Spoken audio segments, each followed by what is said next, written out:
እድሜ ከ16 እስከ 18 ከሆነና ህይወትን መለወጥ የምትፈልግ ከሆነ ይህ ቪዲዮ ላንተ ነው። ማክሲመም የዛሬ 4 እና 5 ዓመት ራስን ትልቅ ደረጃ ማግኘት የምትፈልግ ከሆነ ዛሬ ማድረግ ያሉብን 3 ነገሮች እነግርሃለሁ። ሰላም፣ ሮዳስ እባላለሁ። በ17 ዓመቴ ህይወቴን ለመቀየር የምጥር ወጣት ነው። እዚህ በፊት ባቃቸው መላቸውን 4 ነገሮች ይዤ ልመጥቻለሁ። አራተኛው ቦነስ ነው። ከቻልክ ኖትቡክ ይዘህ አዳምጠኝ። አንደኛ፣ ቴክ ዘ ሪስክ ኦር ሉዝ ዘ ቻንስ። ብዙ ሰው በዚህ እድሜው ሪስክ መውሰድ ይፈራል። እናትና አባት ቤት ነው የምትኖረው፣ ልጅ ነህ፣ ገና ነው እድሜ።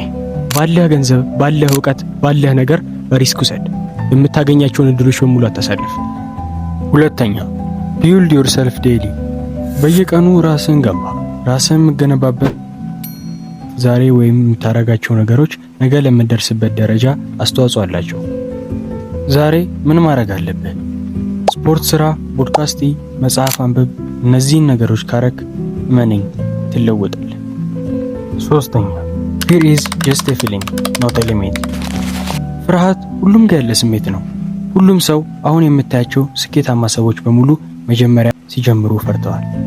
ፍርሃት ግን አንተን ሊያስቆም አይገባም። አራተኛ፣ start before you feel ready። ይህም ምን ማለት ነው? መጀመር የምትፈልጋቸውን ነገሮች የመጀመር ስሜት ወይም ደግሞ ጀምራለሁኝ አሁን ብለህ ዝግጁ መሆን ከመሰማቱ በፊት መጀመር። እዚህ ላይ አንድ ምክር ልምከር።